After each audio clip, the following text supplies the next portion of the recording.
My name is Stephan Sebastian Herrera. I'm a writer. I'm 29 years old. My parents are from Ecuador. I was born in Florida and grew up in Arizona.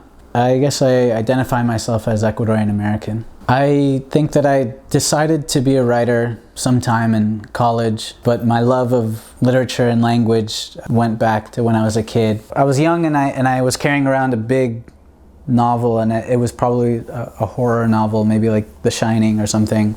I remember one of my sisters asking me if I had to read it for school, and when I said no, she just looked at me like, "What, so you're reading it for fun?"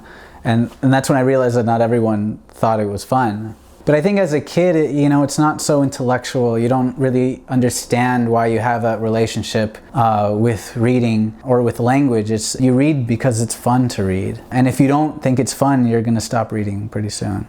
The most supportive person in my life when it comes to writing would be my mother. I mean, in general, she gives me endless support. I wish that I could believe in myself as much as she believes in me. First piece that I can remember writing, maybe when I was around 10 years old, it was at a summer camp, an art summer camp that my mom used to run.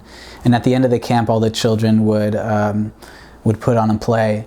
And I remember that we all collaborated in the story, but I remember being the one to take the story and put it into words. And that was the first time that I ever, at least that I remember, taking that kind of creative idea and putting it into language. I think my style of writing is to reveal the process of writing within the text. I like literature that comments on other books, that is sort of unconventional in how it's told. And in my role models, if I had to choose some of them, Juan Rulfo, Cortázar, Josefina Vicens, Clarice Lispector, Marguerite Duras are some of them. They're the ones who taught me that literature can be a lot of different things. I get my ideas from everywhere. I mean, I think it could be music, it could be movies, it could be other books, it could be something that I hear.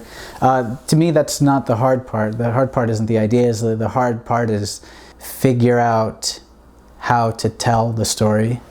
I think that's also where the fun is. The most surprising thing that I've found in writing fiction is seeing how natural, how instinctive fiction making is to humans. I think we can't help but feed our reality through our imagination. And so for me, every year that I write, I see fewer and fewer differences between my life and my work. The biggest challenge that I've faced in my career is entering an industry that doesn't acknowledge my identity. There's a lot of people within our own community who are even less seen, because if I'm in Ecuador and I'm a writer, I wouldn't have that experience of invisibility. You know, Afro-Ecuadorians and indigenous Ecuadorians are unseen even within our own communities. And so I think we have to look at those things. We have to change how the industry is working. And the other difficulty that I faced, that I know a lot of artists face, is money. The way that we overcame that was by coming together and supporting each other. You know, I think about this, the line in Savage Detectives, like all good or bad Latin Americans, he wasn't afraid of the police or poverty or not being published. And, you know, that helps me. You can find my work. The most recent one was in the Acentos Review.